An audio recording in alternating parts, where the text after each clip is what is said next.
Já mandei aqui, vamos ver. Henrique, dá uma olhadinha na página, vê se já está ok. Vou entrar aqui.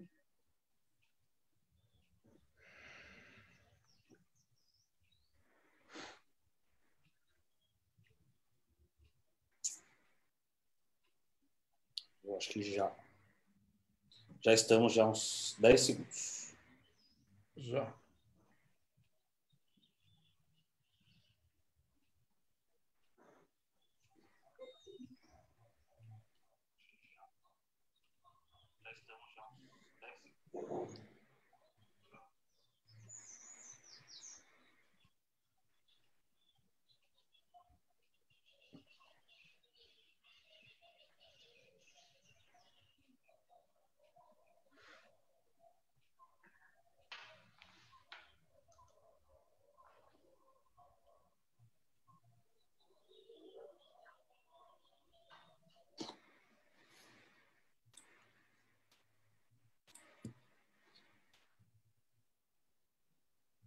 Já temos 7, acho que a doutora Maria Gabriela pode. Vamos lá. Boa noite, pessoal. Boa noite, meus amigos e colegas. Doutor Henrique, doutor Vardiner, doutor Marcelo, doutor Jorge Elias, doutor Cardoso, doutor Mauro Atuí, doutor Glauber e doutor Mário Sérgio. Pessoal, hoje nós vamos falar sobre o limite ético no processo penal. Sejam todos bem-vindos. A participação de vocês é muito bem-vinda também. Doutor Henrique? Boa tarde, colegas. Ainda aqui em São Paulo, 18 horas e 13 minutos. Está escuro porque vai chover, mas ainda não é noite. Boa tarde, né, doutora Maria Gabriela, doutor Valdiner, doutor Marcelo, doutor Mário Sérgio, doutor Glauber, doutor Mauro. É uma grande honra aqui hoje estarmos recebendo dois colegas aqui de profissão, doutor Jorge Elias, promotor de justiça pela Bahia, e o doutor Luiz Antônio Cardoso, desembargador aqui de São Paulo. É uma grande honra, digo por mim, que é a primeira vez aqui na jurisprudência comentada que estamos recebendo não advogados, colegas aqui que são partes, né? Partes não, desculpa, são sujeitos da relação processual, mas de um outro lado. E hoje aqui o tema vai ser bem interessante aqui. Até digo que esse tema surgiu numa conversa que eu estava tendo com o doutor Luiz Antônio Cardoso. Começamos a comentar, né, alguns acontecimentos, alguns incidentes, né, doutor Cardoso, que vem ocorrendo aqui no dia a dia. E aí surgiu a questão dos limites éticos no processo penal. Eu falei, que tema ótimo aqui para tratarmos na live, né? Porque essa questão aqui ética, praticamente diariamente chegam notícias não muito agradáveis envolvendo partes e os sujeitos da relação. E eu acho que nada mais justo que tratarmos deste assunto com todos os sujeitos envolvidos, né? Advogados, juízes, promotores, e para que seja uma troca de ideia enriquecedora. Porque, na minha opinião, hoje parece que o Poder Judiciário aqui Poder Judiciário não, desculpa, vou ser injusto. A Justiça em si, né, parece que virou uma rinha de briga. Todo dia tem uma confusão dali, daqui, e parece que a qualidade da Constituição, né, da prestação jurisdicional envolvendo todos os sujeitos vem decaindo. Doutor Luiz Cardoso, passo a palavra para o senhor, seja muito bem-vindo e vamos ali tocar o assunto. Boa tarde. Doutora Maria Gabriela, grato em reencontrá-la. Doutor Jorge Elias também, que satisfação. Uma boa noite a todos os advogados, doutor Henrique, doutor Valdiner, doutor Marcelo, doutor Glauber, doutor Mário e doutor Mauro. Prazer imenso encontrá-los nessa oportunidade. E também boa noite a todos aqueles que nos acompanham nesse trabalho. Como bem disse o doutor Henrique, nós temos deparado com inúmeras situações e foi aí que nasceu a ideia de conversarmos um pouquinho sobre ética no processo penal, sobre ética do advogado, sobre ética do Ministério Público. Vamos deixar mais trator de lado um pouquinho. É uma grata satisfação e uma oportunidade que temos de, num jogo muito aberto, trocarmos ideias sobre a atuação do Poder Judiciário, do Ministério Público e da magistratura dentro desse tema. Naturalmente que eu acho que não caminhamos para um debate, por uma discussão muito filosófica sobre a ética, até porque tomaria um rumo diferente daquilo que nós pretendemos dar, que é chamar algumas situações concretas. E quando nós pensamos que aquela situação concreta, vou chutar um exemplo que nunca vai acontecer, que diz respeito, por exemplo, a um guarda municipal, numa praia, isso nunca vai acontecer na vida, por parte de um magistrado, de repente, quem sabe, numa audiência em relação à vítima, isso também nunca vai acontecer, quem sabe compelindo ou forçando um advogado a acompanhar ou participar de uma audiência, mesmo estando no hospital. São situações assim inimagináveis, mas que pode acontecer quando nós pensamos que aquela primeira perdeu o seu sentido, já nos trazem uma logo em seguida para poder alimentar o nosso assunto. Falamos de ética, limites éticos no processo penal, aí nós temos que lembrar da ética, né? Justamente com essa noção de demonstração do caráter, demonstração, eu diria, do temperamento de uma pessoa, demonstração da índole da pessoa, e tudo isso pode ser chamado a ética e a moral. Então, no processo penal, só lembrando, não só em relação à magistratura, em relação a todos nós, né? Nós podemos até começar com determinadas regras provindas da Constituição Federal. A resposta jurisdicional tem que ser rápida, está imposto na Constituição. O juiz não pode isso, o juiz deve aquilo. Também até a Constituição já estabelece certas regras, já diz que o advogado não pode ficar de fora, ele é essencial à administração da justiça, e diz que o Ministério Público é o dono da ação penal pública, então vem chamando todo mundo, a Constituição já vem chamando todos a participarem. Participarem não só, mas participarem para ter uma atuação ética.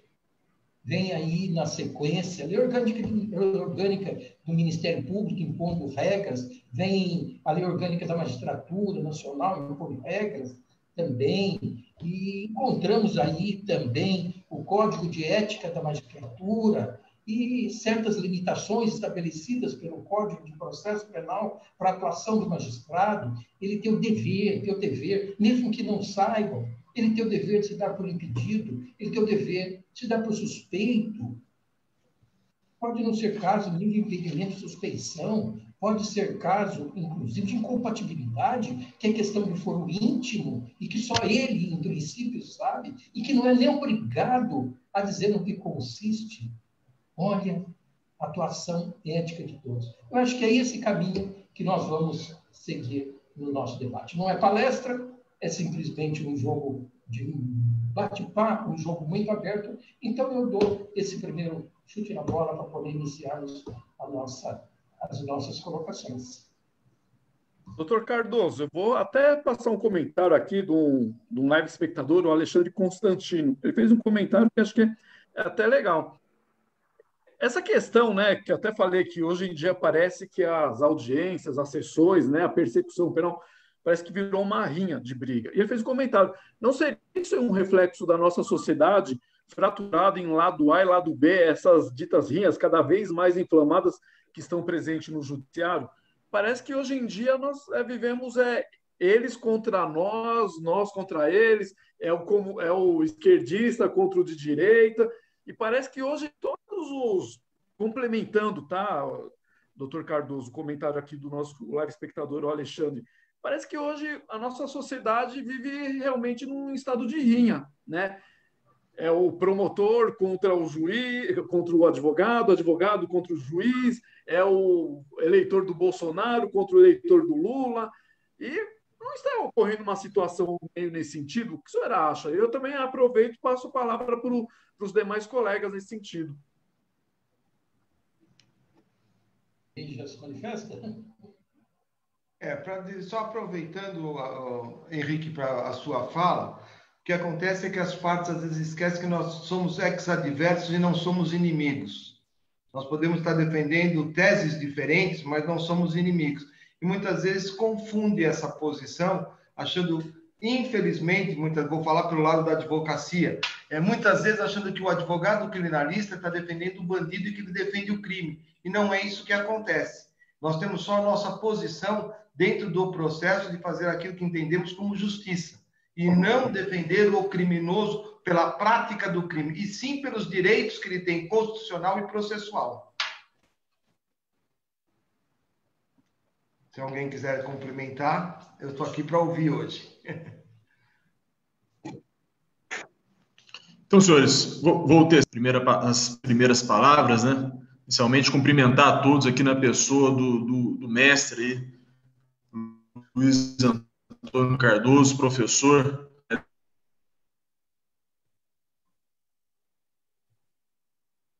da pós-graduação lá em Lorena, que eu tive a honra de conhecer.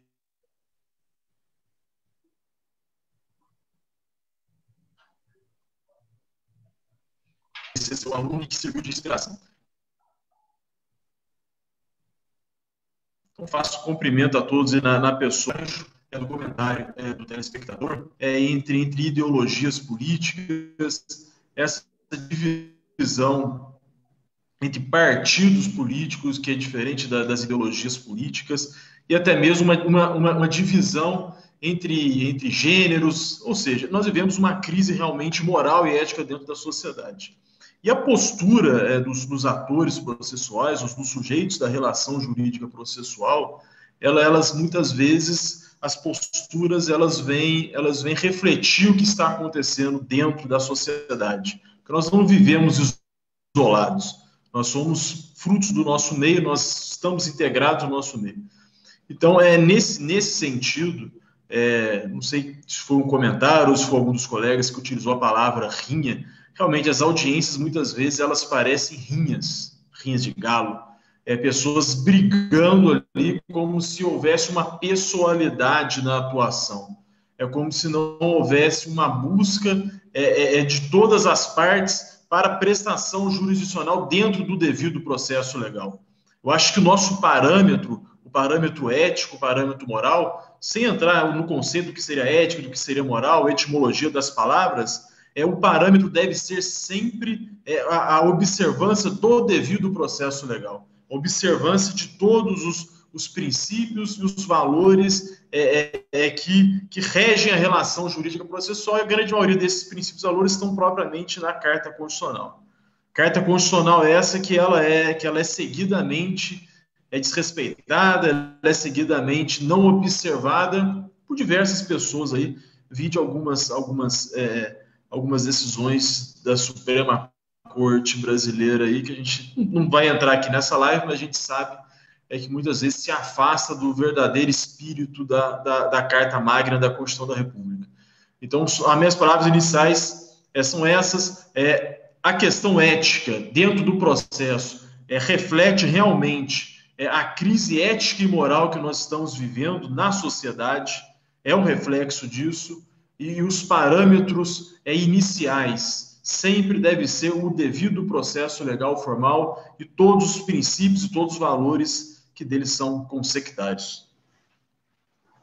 O colega aqui, o live espectador Francisco Batista, ele fez um comentário aqui, eu não vou ler porque é relativamente grande, mas eu vou fazer um comentário meu em cima do comentário dele.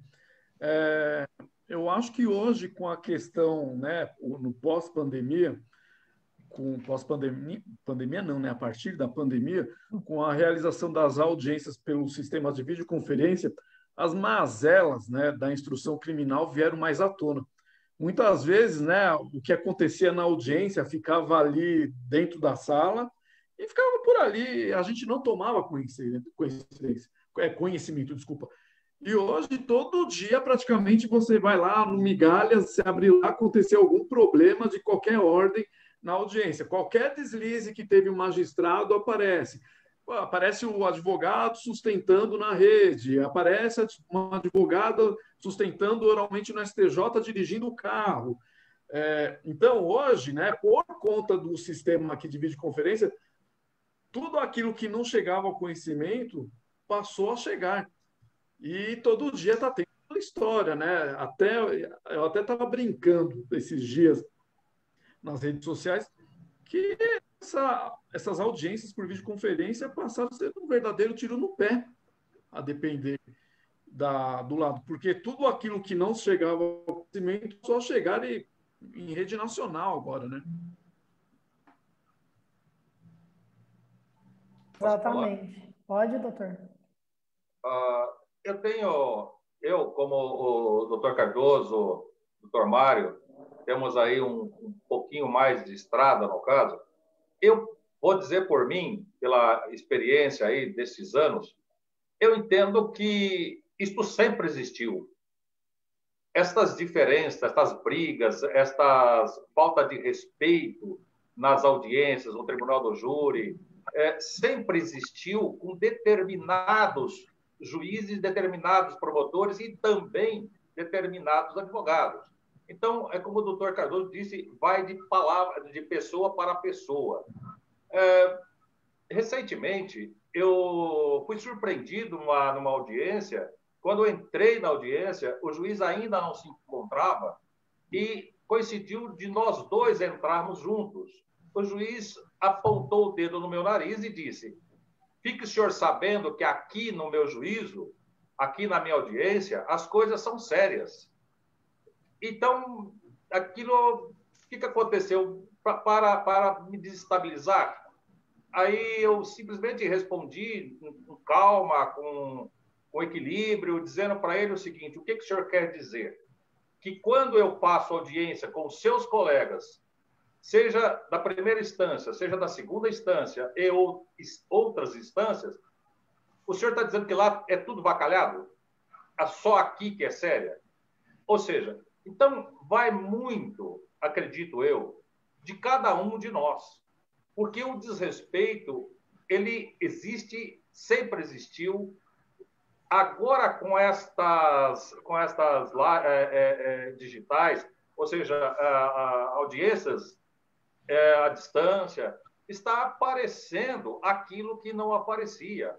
Então, eu vejo, aos meus olhos, um caso positivo, porque o que está aparecendo pode ser lapidado, pode ser consertado, pode ser que nós tenhamos um judiciário, um poder em que nós, advogados, ou seja, nós operadores do direito, possamos nos adequar. O grande problema, vejo, é que o lado do Estado, principalmente, me perdoe o doutor Jorge e o doutor Luiz,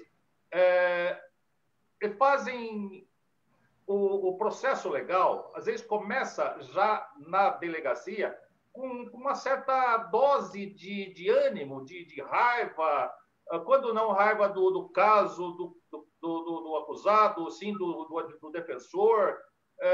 Se nós pessoas, nós, operadores do direito, fizermos o nosso trabalho, cada um fizer o seu trabalho com amor, um amor na sua profissão, não precisa ser amor no outro, na sua profissão.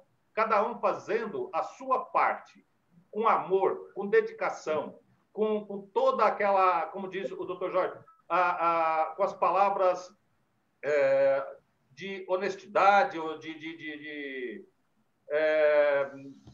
me fugiu agora.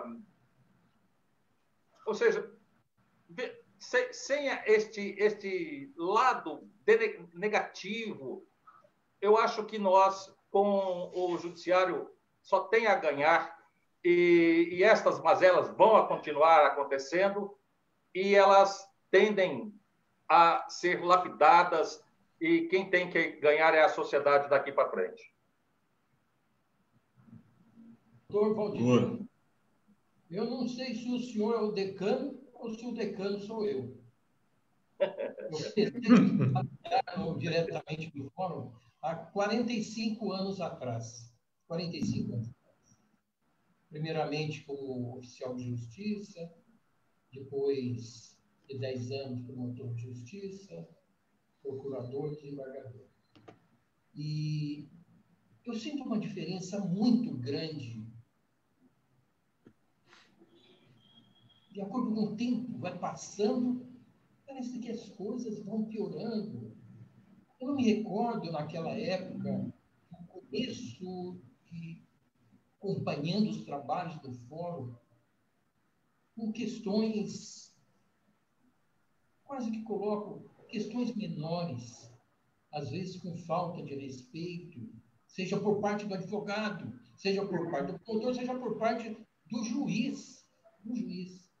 Iniciar-se uma audiência numa situação dessa, em que o juiz entra numa sala e já dá, de certa forma, uma dura no advogado, desculpa, ficaria bem melhor deixando a pandemia de lado, que se apertasse a mão. Que se apertasse a mão do réu. Tá? Não tenho restrição nenhuma em relação a isso. Não somos inimigos. Nós trabalhamos num único sentido. E aí, aproveitando o que foi dito pelo doutor George, a lei está aí para todos. Ela é igual para todos. Ela não faz diferença alguma. Ela não faz distinção alguma. Então, eu creio que está justamente no caráter, está justamente no temperamento, está justamente na índole. Pode ser até momentânea a situação, mas está na diferença entre as pessoas. Está, a meu ver, na ética de atuação. Eu costumo dizer o seguinte, lido muito com execução de pena, lido muito com condenado, não com um contato direto, mas lido bastante com isso. É o meu dia a dia. Eu coordeno a Coordenadoria Criminal e de Execuções Criminais do Tribunal de Justiça. Eu faço parte do projeto CEA. Não adianta nada o trabalho do policial militar que atendeu a ocorrência. Não adianta nada o trabalho do promotor de justiça, doutor Jorge. Não adianta nada o trabalho do advogado fazendo a defesa, do juiz proferindo a sentença. Nos tribunais, se nós não alcançarmos o objetivo maior ao final, em caso de condenação, que é a recuperação dessa pessoa. Todo esse trabalho que é feito, esse caminho que nós percorremos, tem que visar isso. E outra coisa, eu diria que nós estamos no mesmo barco. É natural que o promotor de justiça, diante da sua função, ele acuse. É natural que o advogado defenda. Naturalmente que nós temos limites para o nosso trabalho, limites que até mesmo a lei impõe. Mas também o juiz tem que fazer o seu papel, naturalmente. Eu diria que não somos inimigos, não somos de forma hipótese alguma. E é uma pena que nós encontramos não poucas situações desagradáveis de audiência, como temos visto. Doutor Cardoso, queria uma opinião do senhor. Você não acha que nós estamos olhando de uma maneira equivocada para o nosso processo penal? Hoje o processo ele se tornou um fim e não um meio, né? Hoje as partes jogam, né, entre aspas, para formar a convicção do juiz ao final. Sendo que esses dias eu até estava revendo uma aula, né, com a professora que eu tive na pós, a Renata Furtado, de ética. E ela faz esse comentário de que as partes, o processo penal, ele é todo instrumentalizado para o juiz ao final, sendo que as partes, advogados, né, Ministério Público, Defensoria, perdem a oportunidade ali na instrução tentar ter até um debate ético da qual forma, qual a melhor decisão a ser tomada naquela pretensão, naquele processo. Ou seja, as pessoas deixam de dialogar, de argumentar eticamente no sentido para tomar um sentido adversarial, de briga. Não estaríamos olhando o processo de uma maneira equivocada nesse sentido? menor sombra de dúvidas. O juiz tem que estar preparado para isso. O juiz vai saber que, às vezes, a acusação força um pouco a acusação. Vai saber que o defensor, às vezes, toma um caminho, mas eu confessou amplamente a prática do crime, e, às vezes, eu trago certas linhas de defesa, lógico que são possíveis, sim, admissíveis, sim. Mas parece que não busca, parece que foge um pouquinho da ética. Mas o juiz, eu insisto nisso, o juiz tem que estar preparado para tudo isso. O juiz, quando vai proferir uma sentença, quando vai acompanhar uma instrução, o juiz sabe disso. Então, tem certos momentos que ele tem até que iria certas coisas deixar de lado. Mas isso não interfere no trabalho. Se é profissional, faça a sua parte.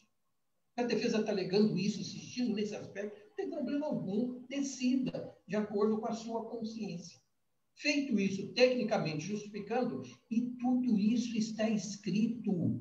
Tudo isso está escrito, inclusive, com um roteiro. Olha o Código de Ética da Magistratura. O Código de Ética da Magistratura, desculpe, por poucos conhecidos o Código de Ética da Magistratura, ele regula tudo isso e delimita a atuação ética do juiz. O Código de Ética da Magistratura, imposto pelo CNJ em 2008, em agosto de 2008, já com 12 anos de vigência, ele obriga que, quando um juiz tome posse, seja entregue ao juiz, como se já não tivesse disponível, uma cópia do Código de Ética para que ele leia. Não resolve. Não é só ler. Tem que assumir aquilo. Ou seja, uma audiência, para um processo, momento de sentença, nós temos que entrar desarmados. Fez prova, bem, decida de acordo com o que está ali. O advogado não gostou, não tem problema. O Ministério não gostou, não tem problema. À medida que o juiz atua com ética, no momento que o juiz atua obedecendo a lei e com isenção, tudo isso fica mais simples, a meu ver. Glauber, alguma coisa a dizer? Por enquanto, muita reflexão. Eu gostaria de dividir com todos aqui uma situação que eu fui chamado para fazer uma audiência ad hoc.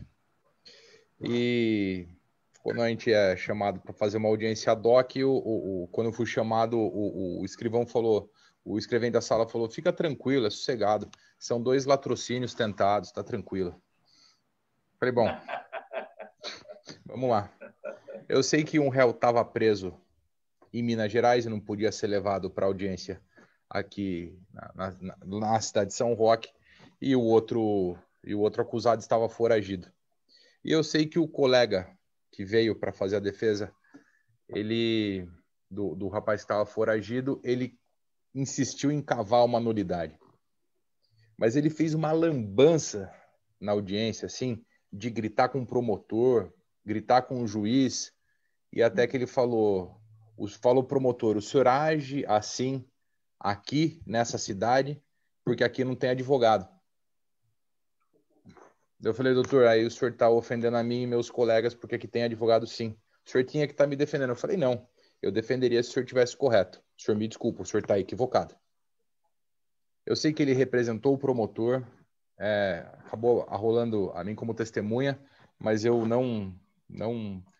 Foi uma situação super desagradável, não tinha sentido o que ele estava fazendo, e eu estou falando assim de um colega, tá? De um colega. E isso deveria, se fosse hoje, com certeza teria sido notícia no mínimo de um jornal nacional. Assim. Uma situação super desagradável, sem sentido, sem motivo, não chegou armado, chegou com uma artilharia de má fé, assim. Eu achei isso péssimo. Só dividindo com vocês aqui. Marcelo? Deixa eu fazer um comentário, né? Eu tenho a sensação de que, como até o Henrique mencionou no começo, que isso que a gente está discutindo é algo que ocorre na sociedade em geral, né? A nossa área de trabalho reflete e agora está tendo divulgação, porque a nossa área de trabalho é uma das poucas hoje em dia que é filmada e está na rede, tá fácil para cair em rede social.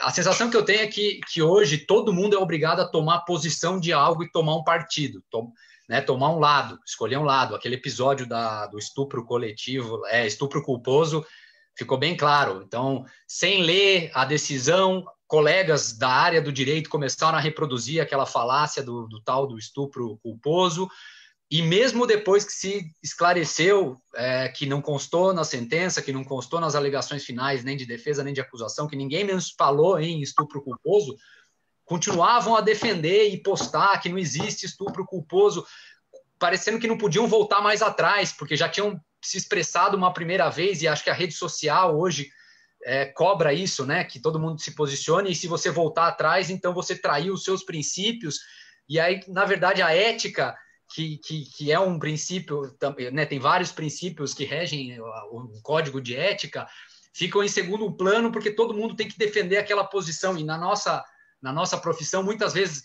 o Ministério Público, então, acusa e se verifica que não era o caso, que seria um caso de absolvição, mas ele tem que manter a posição, porque é um caso que deu repercussão, e ele tem medo de voltar atrás. O advogado, muitas vezes, pode lutar por uma condenação menor, que seja favorável ao seu cliente, mas insiste em brigar sempre pela absolvição, para dizer que é um advogado que luta pela absolvição. Então, eu creio que é reflexo muito da sociedade, de que você tem que tomar uma posição, de que você não pode voltar atrás, quando, na verdade, o diálogo, os embates, mesmo na nossa esfera jurídica, são para se buscar um fim comum, ideal. Então, no nosso caso, de se buscar a justiça, eu cedo aqui, reconheço que aqui a situação inicial não é aquela, a acusação a mesma coisa, e parece que ninguém mais pensa nisso. Então, para o meu lado vale tudo, não tem ética para defender o meu lado, mas eu quero que o outro lado, assim, ele se comporte com ética.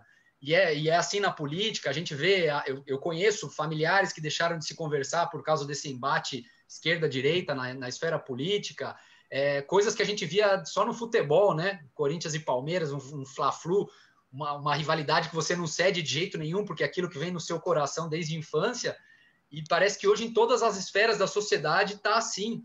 E na nossa, que lida com liberdade, com justiça, não pode ser dessa forma, né? E aí acontece, como o doutor Valdini mencionou, todo mundo já chega meio que segurando as pedras, já pensando primeiro em se defender antes de ser atacado. Então o juiz já dá uma bronca antes de começar a audiência, ou o advogado, como o doutor Glauber diz, já chega pensando em arrumar uma nulidade, em fazer uma confusão. E tchau, ética, não tem princípio ético. Para conseguir o meu objetivo está valendo tudo, né? E é complicado. A nossa área, ela reflete muito da sociedade. A gente atua na área das humanas, né? Ciências humanas, e tá difícil vislumbrar aí um futuro melhor. Iniciativas como a nossa, né, de ter aqui advogado, promotor, magistrado conversando, são coisas raríssimas, são coisas difíceis de se ver, num fórum, você vê um promotor batendo um papo com um advogado, com um juiz, ou os três, tá cada vez mais difícil. Parece que se o promotor fica amigo de advogado, vai ser mal visto entre os promotores. Se o advogado fica amigo de um promotor também, lá, o advogado que ajuda a acusação. Tá complicado. É uma situação que eu acho que é mais humana até do que do direito penal, do processo penal. Acho que, como civilização, nós estamos regredindo, né? Como o doutor Luiz Cardoso mencionou, que está há um certo tempo já nessa área, como as coisas vêm piorando, e agora todo mundo fica sabendo também na nossa área que também essas coisas acontecem e causa repercussão. Eu realmente... na semana passada tivemos uma magistrada também aqui conversando conosco. São iniciativas assim que a gente deveria ver mais, né? Deveriam ser mais comuns, e parece que cada vez mais raro, né? Só uma reflexão. Doutor Marcelo, já fui no Ministério Público e formalizei muitas acusações. Me dei muito bem. Me senti realizado. Hoje julgo. Me sinto realizado. E se eu tivesse que advogar, o crime mais grave que fosse, eu acho que eu me realizaria. Coloque-se agora no lugar de um promotor de justiça. Tendo o papel de acusador, formalize a acusação. Coloque-se na posição agora do juiz. Decida. Coloque-se na posição do advogado. Eu acho que nós temos que ter essa capacidade de fazer isso. E o juiz tem que estar preparado para isso, sabendo que o Ministério Público é parte e o advogado também é parte. Lógico, representante é parte. Com isso, ele sabe, e cada um vai buscar tender para o seu lado. Eu, como juiz, se o réu confessou na polícia em juízo, se foi beneficiado com a circunstância atenuante da confissão espontânea, e o advogado pede absolvição por falta de provas, eu analiso se é caso de absolvição por falta de provas. E digo, por quê? Que não é. Simplesmente isso. Então, o juiz tem que ter essa capacidade. O juiz não pode entrar nesse jogo. Não vem chamando a atenção do advogado. Não faça isso. Eu acho que não é o caso. Seja técnico. Digo, olha, nesse caso não é caso de acolhimento, porque ele confessou na polícia, confessou em juízo, foi beneficiado com uma circunstância atenuante genérica, embora a pena tenha sido, a pena base tenha sido fixada no mínimo legal, não tenha surtido efeito prático algum a sua confissão. É isso. O juiz tem que estar preparado para isso. É assim, ele advoga, ele faz o concurso do Ministério Público, na semana seguinte ele está formalizando a acusação. E se passar no concurso para a magistratura depois, não, nos mesmos autos, ele vai estar decidindo. Então, desculpa, acho que nós temos que ter essa capacidade de lidarmos com a aplicação da lei, da busca da justiça, de acordo com a nossa situação. O juiz tem que estar afastado disso. Embora não seja fácil. Certa feita, há muito tempo, ao ser interrogado, o réu disse para o juiz: Excelência, eu não aguento mais apanhar na cadeia, doutor. Eu não aguento mais apanhar na cadeia dos meus colegas de cela. O juiz respondeu: por mim, o senhor já teria morrido. E ficou fazendo interrogatório. Mas era naquela época que advogado não estava presente no interrogatório. Só era interrogada pelo juiz sem presença de advogado. Não estou querendo dizer que ele precisa ser interrogado na presença de advogado pela autoridade policial. Não estou dizendo isso. Tá? Mas, perante um juiz, olha a que ponto, ou seja, um juiz excelente, descontrolou naquele momento. Ele devia ter só pensado, mas não falado. Ficaria muito melhor. É muito melhor. É a minha contribuição. Doutor Luiz, eu vou aproveitar a sua fala, eu vou fazer um comentário e eu já vou passar para o doutor Jorge. Vossa Excelência falou que promotor é parte e o advogado é parte. Quanto a isso, não há discussão. Essas confusões que estão aparecendo aí diariamente nas mídias, todo mundo sempre fala: mas o promotor estava lá e ficou quieto. Porque o promotor estava lá, ele tinha que ter feito alguma coisa porque ele é fiscal da lei. Porque o promotor é fiscal da lei. E eu pergunto para o doutor Jorge agora. Doutor Jorge, você consegue identificar numa mesma circunstância o promotor parte e fiscal da lei?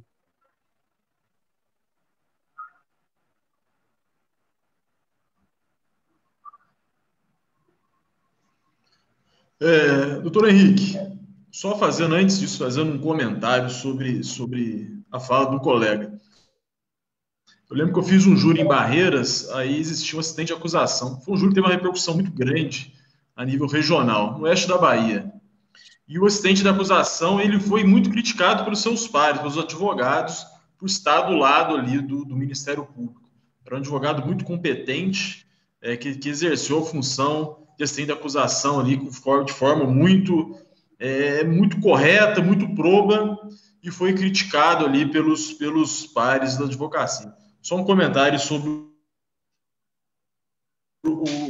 a fala do colega. Doutor Henrique, sobre a postura do Ministério Público, eu vou falar sobre a minha atuação, como eu busco pautar a minha atuação dentro do processo, quer em audiência, quer durante as minhas manifestações processuais, né?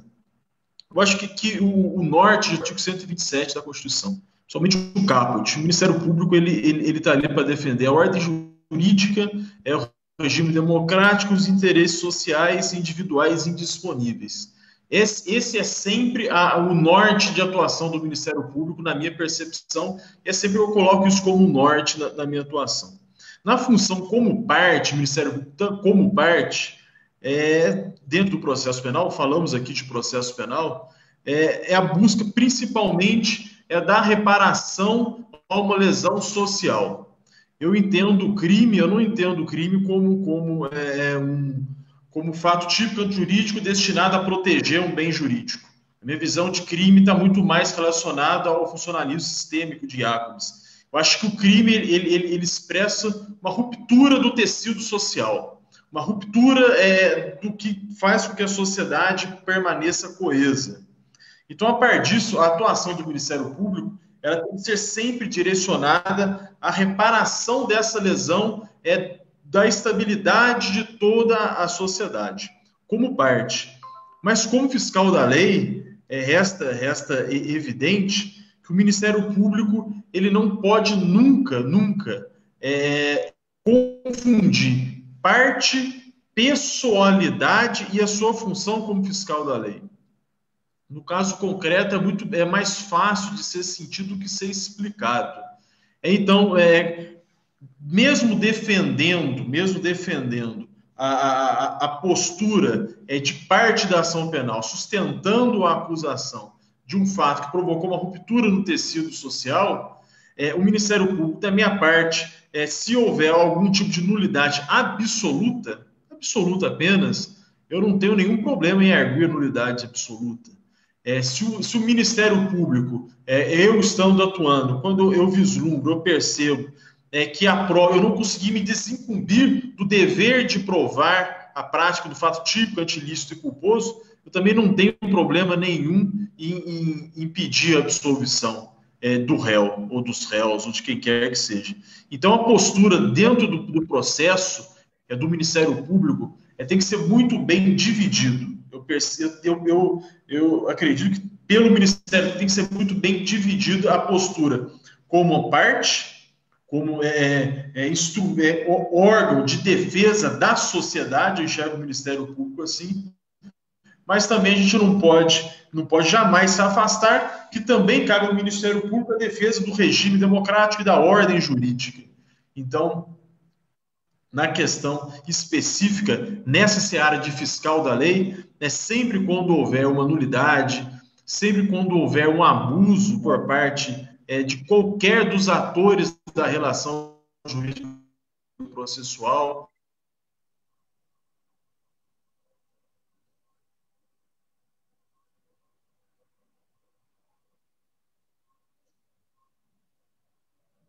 sempre quando houver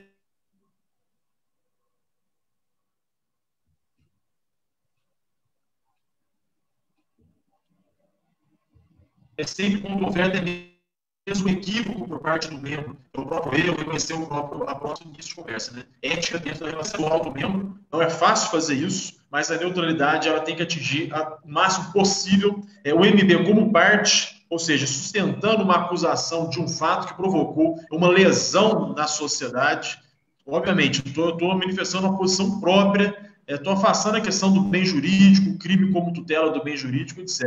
Estou vendo mais a questão sistêmica. E também o farol sempre, o norte sempre, é a Constituição da República e no que diz respeito ao Ministério Público, sempre defesa da ordem jurídica e do regime democrático, né? Que são expressões aí que muitas vezes elas caem em descrédito porque não são materializadas, não têm uma efetividade muito grande. Mas realmente, doutor, não é fácil. Principalmente em crimes que geram uma repercussão social grande, crimes que geram uma repugnância própria dos atores processuais, crimes de estupro com morte, estupro em criança, que são situações complicadas. O Ministério Público, ele manter-se equidistante daquilo tudo, atuar como órgão da relação jurídico-processual, órgão agente, e também como fiscal da lei, não é uma situação fácil, é uma batalha, mas tem que ser enfrentada, e é enfrentada no dia a dia.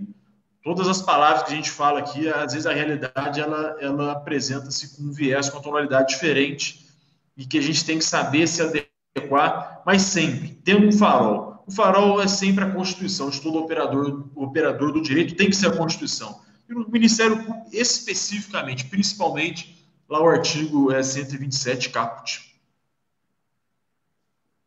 Mário, qual a sua opinião? Eu só queria fazer uma observação, discordando um pouco dos colegas num ponto, inclusive com todo respeito, Excelência, o advogado não é parte no processo, o advogado é representante da parte.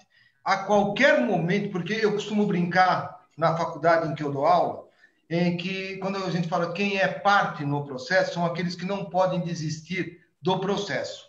Então eu falo como se fosse uma brincadeira. Vamos fazer agora esconde-esconde. A qualquer momento eu posso chegar e falar, não quero mais brincar de esconde-esconde, eu vou embora. Determinadas pessoas não podem dizer que não querem mais brincar. Então o magistrado não pode dizer que não quer se julgar esse processo e vou sair do processo. O Ministério Público não pode dizer que não quer mais participar desse processo, sair do processo. Eu, como advogado, por uma questão de foro íntimo, posso chegar e falar, não quero mais atuar nesse processo por qualquer questão pessoal minha e eu saio do processo. Então, eu sou representante da parte e não sou parte no processo. E essa, para mim, é a grande questão. Quando as pessoas confundem, porque a parte tem emoção no processo. O advogado tem que ter a razão no processo. E nesses casos que nós acabamos vendo recentemente, em que deu a agressão do advogado para com a vítima, ele confunde e passou a ser parte no processo. Ele falava com a emoção e em nenhum momento com a razão, com aquilo que determina o Código de Processo Penal e as regras, inclusive, constitucionais, em que ele deixa de fazer pergunta e parte para uma agressão pessoal. Então, nesse ponto é que a pessoa confunde a emoção com a razão. E o advogado ele tem que atuar, tanto o advogado quanto o Ministério Público, com a razão. Não se deixar levar pela emoção, independentemente do crime. Porque não é a capa em que dá o título do crime que está capturado para aquela pessoa que vai depender de você deixar se levar pela emoção e atuar de forma agressiva, e sim dentro do que determina as regras legais. É só essa observação que eu queria fazer. Doutor Mário, se me permite... Lógico. Toda a razão. Eu concordo em gênero, número e grau. O senhor tem toda a razão. O advogado não é parte. Ainda há pouco, quando me referi ao advogado como parte, eu creio que tentei, na hora ainda, buscar mostrar isso. Olha, a parte, o advogado parte, mas não é ele em si a parte. É representante da parte. Com toda a razão. É isso mesmo. E o doutor Marcelo, ele trouxe, até provocou uma situação que é a situação daquela audiência recente, em que a foi sacrificada. E que questionaram, o Ministério Público ele estava presente? Estava. O advogado estava presente? E o juiz estava presente? Estava. Vamos fazer minha culpa. Vai ser difícil escapar um. Eu acho que, em termos institucionais, parece-me, em princípio, que faltaram com a atenção à vítima. É o caso típico que ainda fiz até uma indagação, uns dias atrás, quando se conversava sobre esse tema em uma live, eu fiz uma indagação. Isso não geraria nulidade? Se o réu saísse dali condenado, não poderia, eventualmente, ser arguído uma nulidade pela forma que foi realizada aquela audiência? Ora, se ele saísse condenado e pudesse arguir uma nulidade em razão da forma da colheita daquela prova, violando o direito da vítima, ele saiu absolvido. O assistente da acusação não poderia também estar arguindo uma nulidade, um comprometimento? O que a vítima passou naquele momento me parece que foi ali desnecessário. Um dos maiores responsáveis por tudo aquilo foi quem administrava. O juiz cumpre administrar o processo, as audiências. Ele não deveria ter deixado chegar àquele ponto. Está certo, percebesse percebesse perfeitamente que o advogado queria colocar a vítima numa situação em que viesse ao descrédito a palavra dela. Me pareceu isso, mas tínhamos ali presente advogado, promotor, mas quem administrava a audiência era o juiz. Hoje, mesmo sendo dada ao advogado a oportunidade de questionar, de perguntar diretamente, isso não retira do juiz a autoridade que ele tem de não permitir abusos. Não permitir abusos. Me parece que foi o que aconteceu naquele caso específico. Com todo o respeito, Excelência, eu também concordo plenamente com o que Vossa Excelência disse, e na minha opinião é que ele, inclusive, deixou de fazer pergunta e passa por uma agressão pessoal. E, nesse momento, alguém tinha que intervir e dizer, pera, a sua função como advogado, de acordo com o artigo 212 do Código de Processo Penal, é fazer perguntas diretas e não ofender a honra da pessoa. E ali, inclusive, até cortar a palavra dele, desligar o microfone dele se ele insistisse nessa situação. E passar as perguntas a serem presidencialistas. Então, a partir desse momento, o advogado faria a pergunta diretamente para o magistrado e o magistrado fazia a pergunta para a vítima para evitar esse tipo de agressão pessoal. Mário, eu acho que o juiz, ele realizou, de uma certa maneira, essa questão de tentar controlar a audiência, mas eu acho que ele demorou e ele não foi eficiente. Ele deixou rolar muita confusão ali. Ele já poderia ter cortado isso, logo no começo, já com as primeiras perguntas. E foi até uma questão que eu até comentei com o Glauber na live passada, porque deu para perceber que o advogado, eu acho que ele se envolveu com aquela causa, porque parece que ele acabou virando amigo da família e pegou toda aquela raiva que estava ali, ele trouxe para dentro da audiência. A menina tinha raiva dele e ele tinha raiva da menina. Ou seja, não foi uma audiência ali, foram trocas de ofensas. E o juiz, ele demorou para atuar ali, ele deixou rolar muita coisa. E aí, em cima dessa questão, começaram a falar, pô, mas e o promotor? E o promotor? E o promotor? Porque o promotor é fiscal da lei. Me desculpa, ali fiscal da lei eram todos, o promotor, o juiz e o advogado. Se o promotor estivesse se estranhando com alguém, o advogado também era fiscal da lei.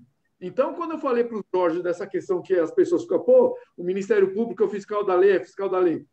É fiscal da lei, sim. Só que é fiscal da lei da mesma maneira que o advogado é fiscal e o juiz é fiscal também. Eu acho que não é muito certo colocar na conta do Ministério Público a responsabilidade de, entre aspas, fiscal da lei, resolver alguns problemas em que o juiz ou o advogado deixam passar ali. Essa é a minha opinião, Jorge, quando eu te perguntei a respeito de ser fiscal da lei ali. Me permite, Henrique? Sim. Eu gostaria de fazer uma colocação até muito boa com relação, aprendi hoje aqui com relação que o advogado não é parte, sim, é representante, mas eu gostaria de fazer uma pergunta ao doutor Mário. O Ministério Público é parte, o juiz é parte, o advogado não é parte, mas e a defesa? A defesa, ao meu ver, é parte. Como é que ficaria? Então, eu vou dizer para aqui, a defesa ela é parte processual e não parte do processo. Ela defende a tese dentro daqueles limites previstos do processo, das provas que existem no processo. Mas a qualquer momento a defesa pode dizer que vai sair do processo. Por qualquer problema pessoal, eu posso sair e não continuar no processo. Então, ela é responsável pela defesa, ela representa o réu na sua defesa, mas ele não é a parte do processo. Inclusive, a gente vê nessas situações do artigo 365, do abandono do processo, que se o advogado deixar de se manifestar, ele simplesmente é afastado do processo e corre o risco de uma multa em razão do abandono. Se ele pode ser afastado, ele não pode ser considerado como parte. Eu tenho uma pergunta para todos aqui. Tribunal do Júri. É ético ou não o acordo do advogado com o promotor a respeito das teses? Sim ou não? No meu ver, sim. Desde que não traga prejuízo para a defesa. Eu diria também, acompanhando o Valdinei, que realmente é válido, desde que as partes se compõem, o Ministério Público não vai deixar de fazer nenhum ato que ele deveria, e nem a defesa, e sim se compõe para um melhor resultado que atenda os interesses da sociedade. Porque muitas vezes, inclusive, o doutor Luiz pode até ter muito mais experiência do que eu, porque a minha atuação na área de execução penal, apesar de eu ter atuado muito e ter feito muitos trabalhos em presídio, inclusive fiz um trabalho no presídio feminino de ressocialização através do artesanato, na faculdade em que eu dava aula, mas nós sabemos que muitas vezes a justiça não é colocar uma pessoa dentro do presídio, e sim acompanhar a evolução que ela vai ter dentro do presídio. E essa evolução de ressocialização dentro de um presídio, muitas vezes ela pode ser prejudicial. Eu vou colocar alguém lá dentro que ele vai sair pior do que entrou. Então, essa responsabilidade, que também, no meu ver, é do Ministério Público, em algum caso de um homicídio, em que tenha uma qualificadora e o Ministério Público concorda em tirar a qualificadora e a defesa não sustentar a sua tese e ele ficar num homicídio simples de 6 anos num regime aberto ou semiaberto, quem sabe seja um benefício muito maior para a sociedade e para o próprio réu. Glauber, na minha opinião, eu acho que desde que seja bom para ambas as partes, né, como o candidato ali sempre comenta, eu acho que é ético, sim. Aliás, eu falo até mais, eu atuo muito numa comarca que isso não acontece só no júri, isso acontece em relação até na própria instrução. Você conversa com o promotor, com o juiz, o que a gente vai fazer aqui para colocar um ponto final nessa história que esteja bom para todos os lados. E assim é feito. Geralmente ali há uma confissão, se foi preso em flagrante, se realmente não há como você escapar daquela condenação, é tudo feito ali, conversado, acertado e decidido. Eu acho que é uma questão até ética. Há um discurso, né, uma argumentação ali nesse sentido. Eu não vejo problema algum, desde que a sociedade não fique desprotegida, desde que não seja tão ruim para o réu assim, e coloque-se um ponto final naquele processo ali. É até melhor para o próprio tribunal que põe um ponto final ali, que isso aí não fique se arrastando por muito tempo. Também concordo que não há problema nenhum em relação ao advogado e promotor, desde que não fira os limites éticos. E digo mais, essas audiências online, elas descortinaram muito mais do que a percepção que os envolvidos no processo têm.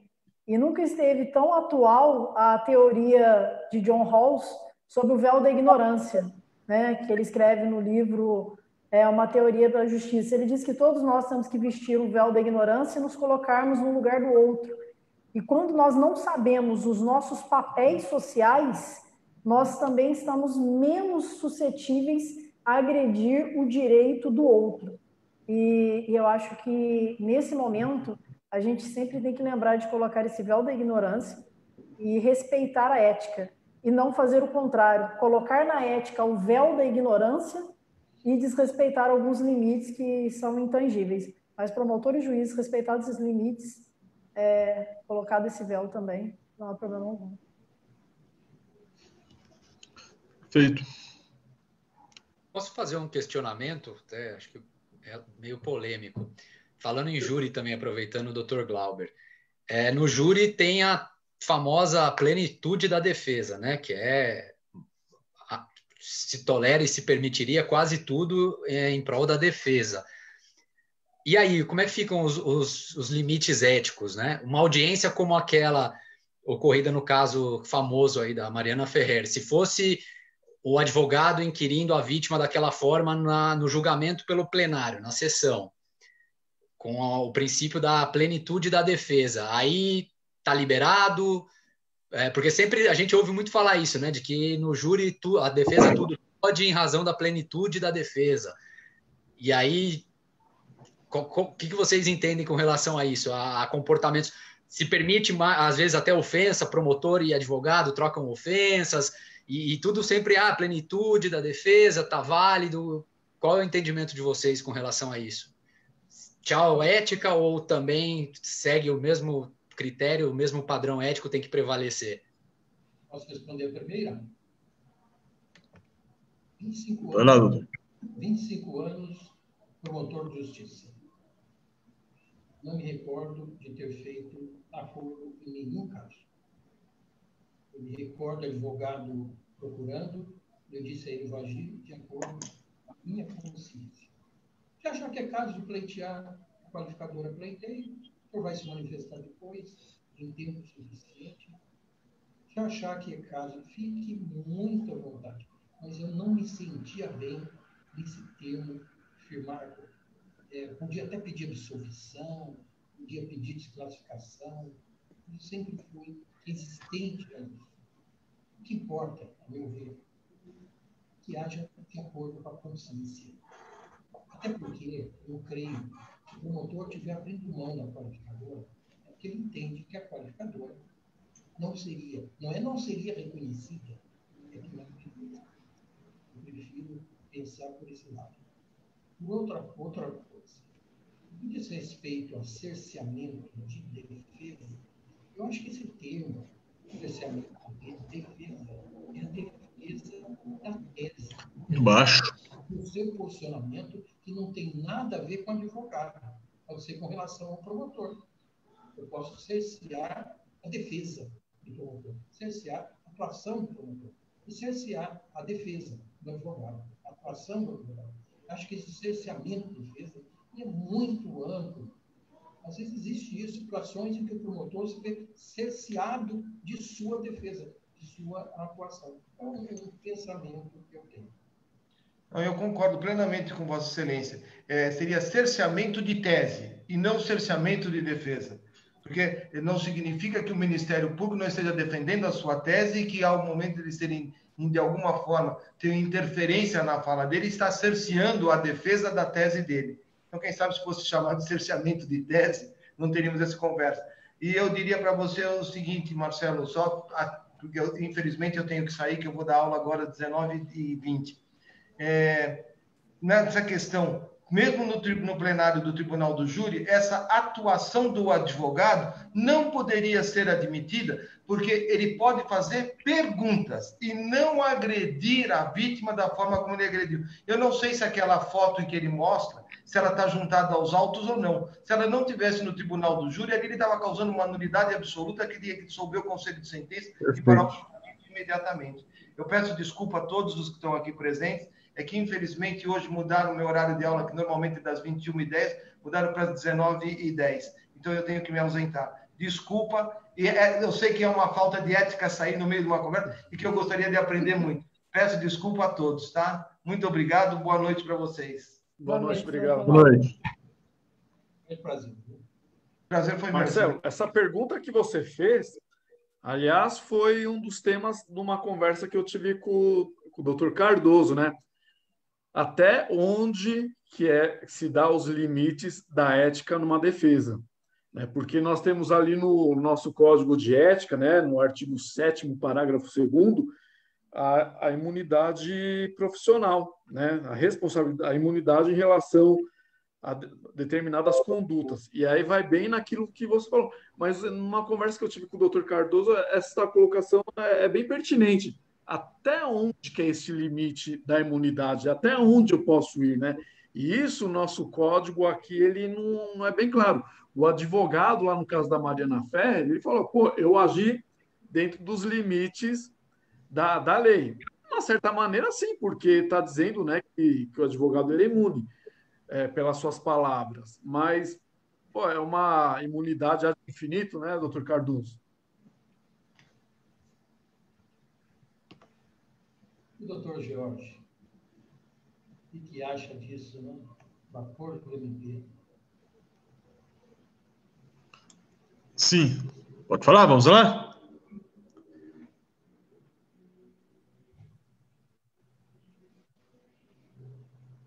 Acho que... Pode falar, doutores? Pode, claro. Desculpa, tinha congelado a tela aqui. Com relação ao acordo no Tribunal do Júri, eu sou promotor de justiça, vou fazer 10 anos de Ministério Público, sempre atuei no júri, gosto muito de júri, mas eu nunca fiz nenhum tipo de acordo com a defesa. Nunca foi. Não, houve algum tipo de proposta, mas eu não achei interessante. Não vejo nenhuma falha ética nisso. Não vejo nenhuma violação ética. Hoje nós temos aí, é um outro tema, é uma outra seara, mas é o mesmo raciocínio. Nós temos hoje os acordos de não persecução penal, né? É um tema até para um próximo bate-papo aí com os colegas, mas eu não vejo nenhuma violação com relação a esse acordo que é feito entre defesa e acusação dentro da seara do júri. Com relação às audiências no dia a dia, eu já fiz, não era bem acordo, mas era um diálogo, principalmente com a defesa. Em crimes de tráfico, o MP desiste alguma testemunha, a defesa, o meu cliente vai confessar. Eu sempre busco, não que eu busque, mas eu sempre estou permeado a esse tipo de conversa com a defesa. Porque eu sempre tive uma relação muito aberta com a defesa, porque sou oriundo também da advocacia, né? Advoguei 5 anos. Então, eu sempre tive um diálogo profícuo com a defesa.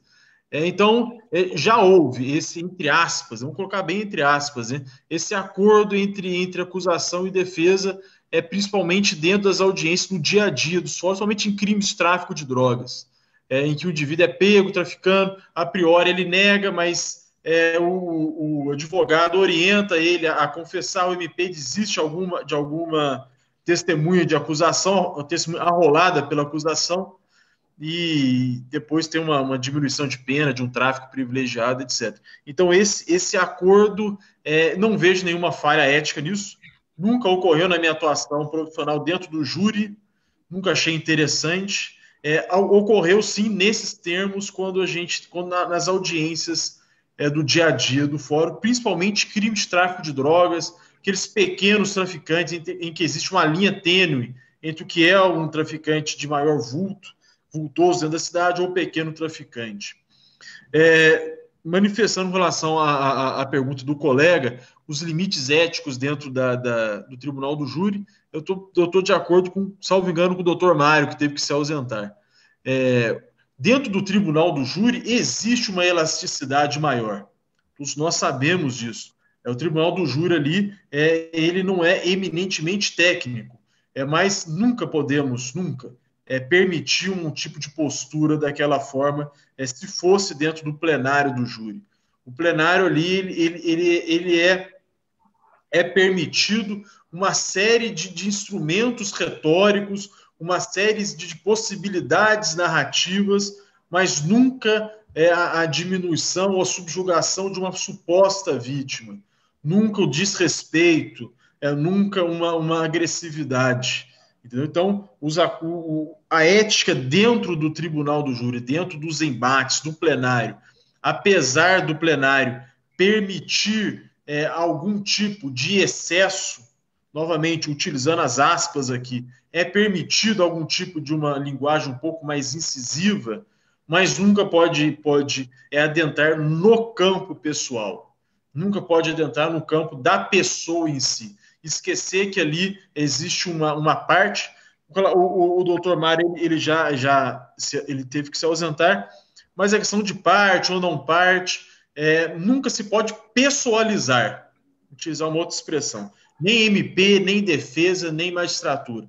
Enxergar o processo como uma série de atos pautado por normas, por princípios e por regras, e sempre dentro desses parâmetros éticos, que, na minha percepção, é pautado principalmente pela Constituição da República e pelas normas infraconstitucionais, mas principalmente a Constituição da República. Então, no júri, sim permitido uma linguagem mais incisiva, porque os instrumentos retóricos são diferentes do dia a dia do fórum, mas nunca perder o limite com relação à pessoa, o limite com relação à pessoalidade do outro que está ali presente. Doutor Jorge, eu concordo plenamente com você em relação a essa questão do tráfico, né? Tráfico, às vezes, até roubo, a depender do crime. Isso acontece na prática, sim. Eu acho, como eu já disse, eu acho bem salutar. Mas tem que tomar um cuidado com isso aqui para não acabar desandando. Porque por conta desses acordos aí, algumas comarcas, e a primeira, salvo engano, foi do interior da Bahia, eles começaram a fazer esse tipo de acordo, entre aspas, na audiência de custódia. E aí você acaba já desvirtuando devido ao processo legal. A pessoa era presa lá com alguma coisa, aí já chamava o rapaz ali, a pessoa presa, falava, vem aqui, confessa que daqui a gente já te dá uma prestação de serviço à comunidade, abre mão aqui da oitiva do policial, confessa, e ponto final, ninguém vai ficar sabendo, acabou o processo a menos. Eu sou favorável, sim, a este acordo, sim, essa conversa ética, eu acredito a ser até ética. Eu acho que o processo penal ele tem que ir para um lado desse, sim, tentar chegar a qual é o bem comum ali a ser tratado. Mas tem que tomar um cuidado para isso aí não acabar se tornando assim, vamos acabar com isso aqui quanto mais rápido, porque fica fácil para o promotor falar, o promotor e o juiz, olha, se você não confessar aqui hoje, a gente não colocar um ponto final, qual que é o castigo? Você vai para a cadeia. Ou você acha que o promotor e o juiz falam assim, tá, se você não concordar, tá, a gente vai te dar uma liberdade provisória. Não, eles vão jogar mais ou menos ali com essa cartinha na manga. Ó, se você não confessar, você vai para o cárcere. É um problema isso aí, mas sou favorável, repetindo sim, a conversa, mas com cuidado. E eu vou dar um exemplo, que o doutor Cardoso agora vai cair para trás da cadeira. Fiz uma instrução, certa vez, e o juiz falou, olha, o amigo, confessa aí. Era uma tentativa de homicídio simples. Briga de bar, briga de bêbado, né? Confessa aí. E falou até com a doutora, olha, eu vou dar 2 anos aí, regime aberto, a gente já coloca ponto final aqui mesmo. E a promotora falou, doutor, como? Doutor, ele vai chegar, vai para o plenário, vai confessar, ela vai tomar essa pena, já dou ela que ninguém vai ficar sabendo, ponto final, vai para o arquivo e acabou. Aí a promotora falou, não, doutor, não, se a minha corregedoria aparecer aqui vai dar um problema. Não, eu peço processo à conclusão, ninguém tira daqui de dentro.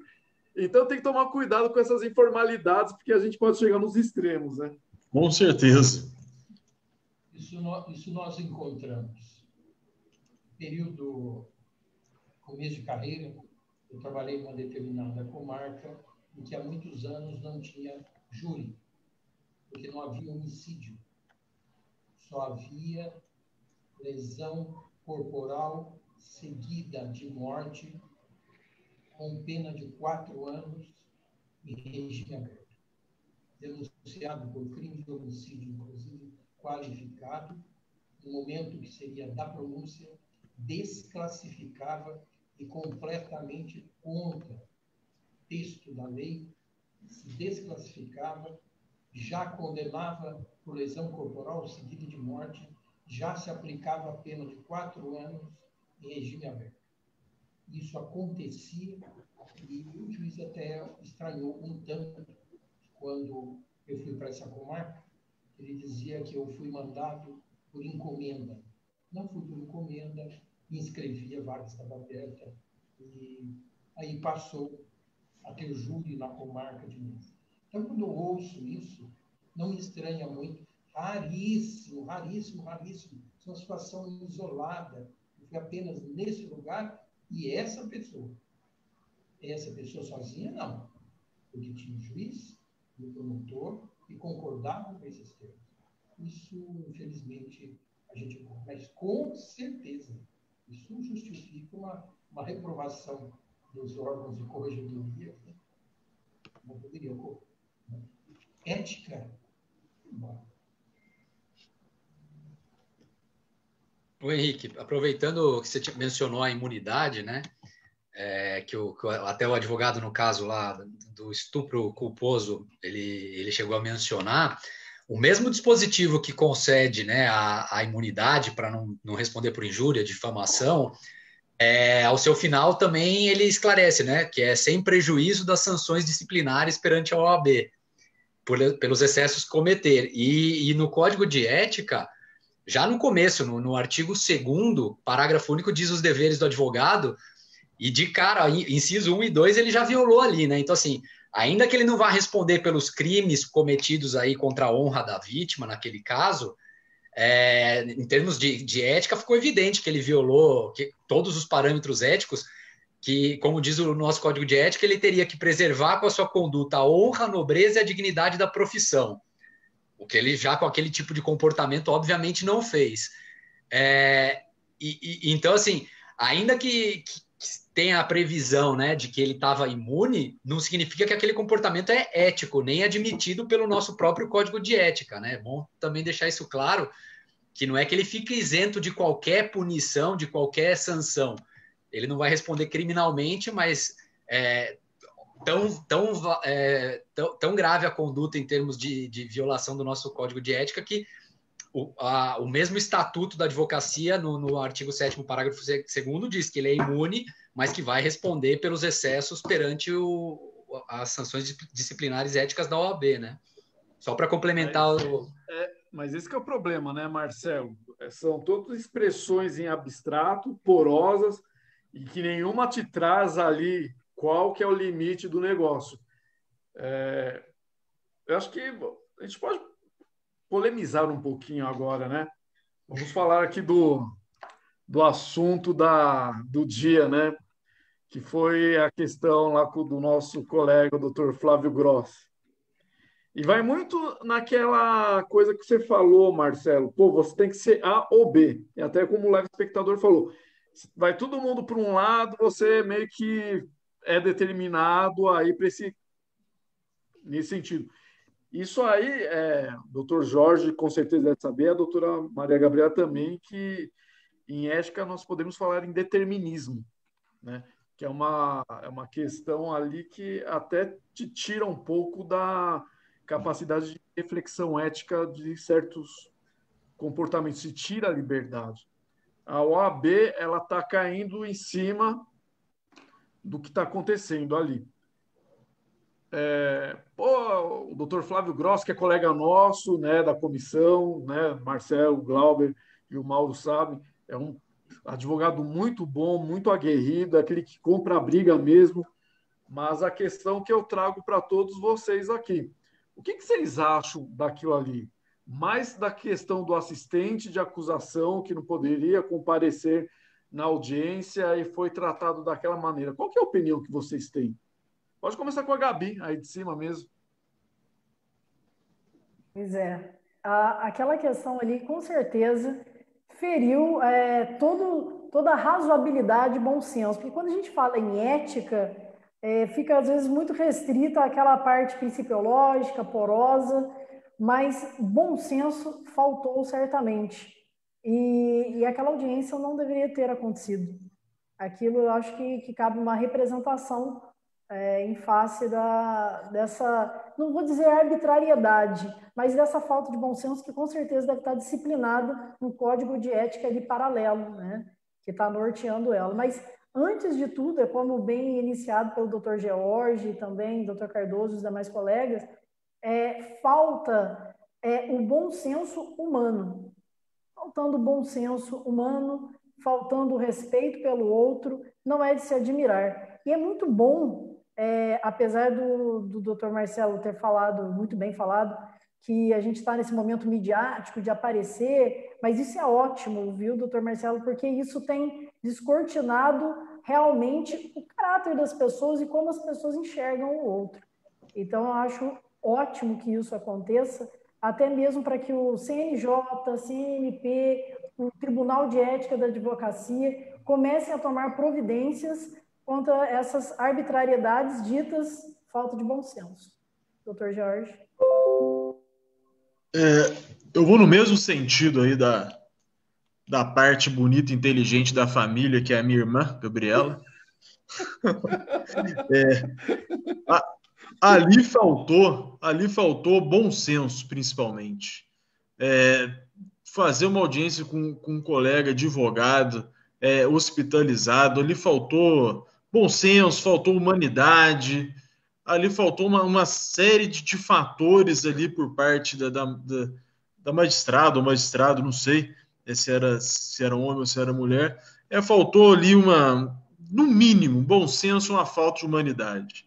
Eu não sei qual foi a postura do Ministério Público, manifestação do Ministério Público frente à manifestação da defesa de não fazer audiência em virtude de uma enfermidade, de estar internado em tratamento de saúde, mas aquilo ali foi uma falta de no mínimo, bom senso e sentimento de humanidade para com o outro, entendeu?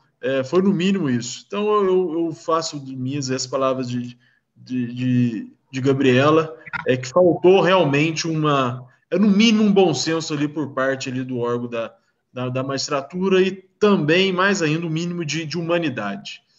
Ainda que a gente tem que se manter distante do processo, como numa fala anterior minha, mas ali você não pode tratar, sempre existe o outro ser humano ali.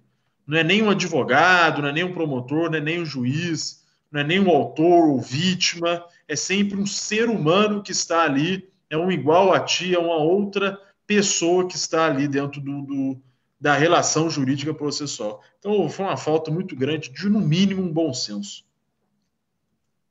Valdiner? Olá, Henrique. Em primeiro lugar, eu gostaria duas coisas. Doutora Gabriela, seu irmão? Bom, fiquei sabendo agora, meus pés no chão, né? Que pegadinha que ela fez conosco, né? Bom, doutor, é o seguinte, eu estou muito feliz, viu, doutor Cardoso?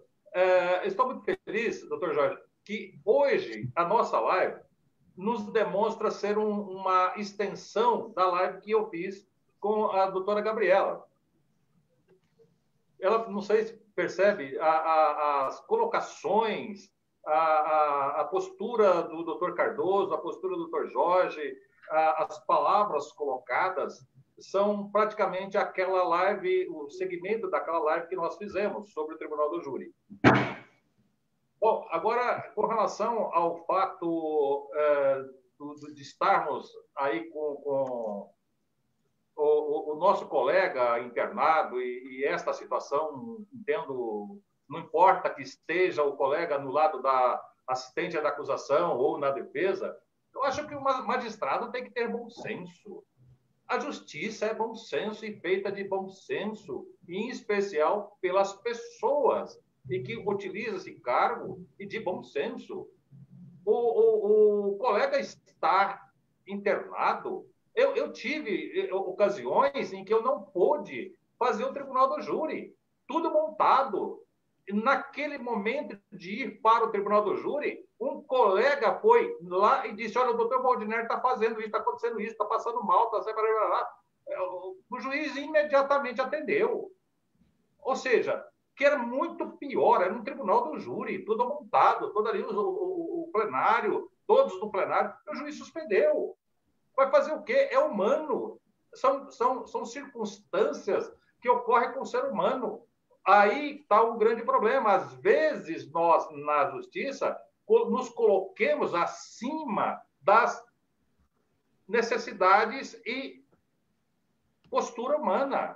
Primeiro, nós somos humanos. E assim, nós, como estamos aqui defendendo, como diz o doutor Marcelo, me parece que o Marcelo falou, nós somos defensores da matéria humana, né? da disciplina humana, ou seja, nós somos humanos. E aí, esse bom senso tem que prevalecer, com absoluta certeza.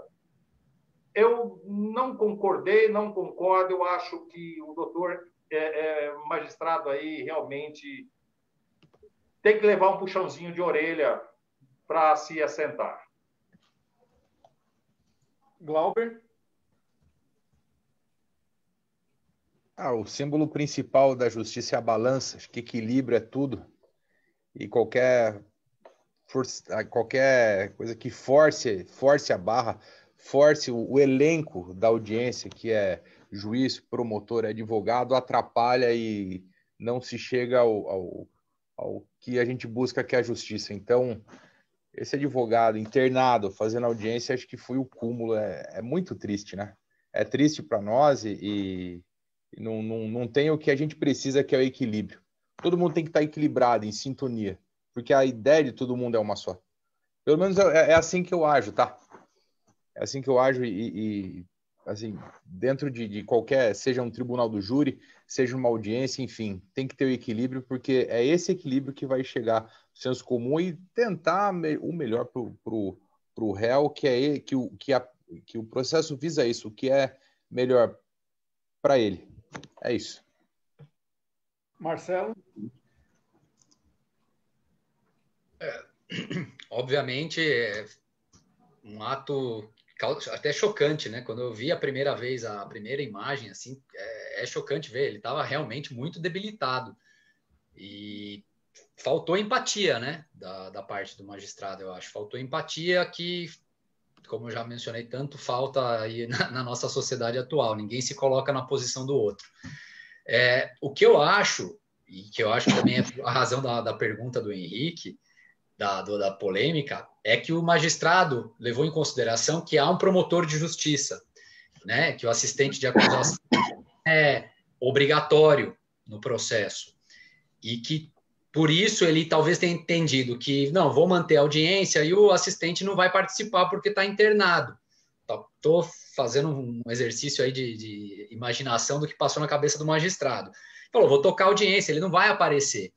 E aí aparece, né? Abre a imagem e está lá o advogado acamado. Naquele momento, eu acho que talvez o juiz ainda podia voltar atrás. Deveria, né? Vendo aquela imagem tão forte, fala, poxa, realmente o assistente de acusação não é crucial, a acusação estará presente nessa audiência, tem um promotor de justiça, mas, poxa, com o advogado aparecendo aí na maca, entubado, né? Acho que com alguma coisa uma intravenosa, alguma coisa nesse sentido. Ali ele tinha que ter falado, bom, volto atrás da minha decisão, pessoal, não vamos fazer audiência e vou redesignar. Eu acho que ele ficou um pouco nessa parte técnica, que é o que o Henrique já tinha mencionado até em grupo, né? Mas não é crucial a presença do assistente de acusação, seria correto redesignar essa audiência? E eu acho que talvez o magistrado tenha pensado isso, se ele está internado, ele não vai aparecer nessa audiência. Então eu toco o barco, não vai ter nulidade depois, porque a acusação se fez presente na figura do promotor, e não esperava que fosse aparecer lá o doutor Flávio, que é casca grossa, ele gosta de uma briga justa, ali ele mostrou um profissionalismo ainda, né, na defesa do interesse dos clientes dele, impressionante. E aí acho que a hora que abre a imagem e aparece o advogado naquela situação, aí o juiz realmente tinha que voltar atrás e desistir. Foi cruel, foi difícil de ver. Como um ser humano, assim, uma imagem forte. Neto? Então, nesse caso, né, eu acompanho aí os relatores, né, nos posicionamentos e eu faço uma indagação, né? Eu vi que o magistrado ele indeferiu a redesignação da audiência em razão das dificuldades na realização da audiência virtual. Eu pergunto, qual seria essa dificuldade? Hoje, para você instalar uma audiência virtual, é bem mais prático e rápido do que uma audiência presencial. Basta enviar o link, né, no WhatsApp ou no e-mail dos envolvidos, né? E qual seria essa dificuldade? Doutor Cardoso, deixei por último, porque... Doutor Cardoso, seu microfone tá baixo. Baixo. Tá, o pessoal já reclamaram? Já, o pessoal reclamou, tá muito baixo o microfone do Cardoso. Doutor Cardoso, eu não sei se eu sou aqui... Estou tendo dificuldade para ouvi-lo. Nossa, é pior que eu não sei como fazer aqui. Agora está dando para ouvir ou não? Tá, agora tá legal. Tá bom. Eu cheguei um pouco mais perto. Eu não sei se o doutor Mauro já está com a mão levantada lá. Não sei se o doutor Mauro ia se manifestar, doutor Mauro. Não. Perfeito. Então, é para mim decidir? Sua opinião a respeito do que aconteceu. Então, eu teria coragem, atrevimento de discordar de alguém numa situação dessa? Não. Concordo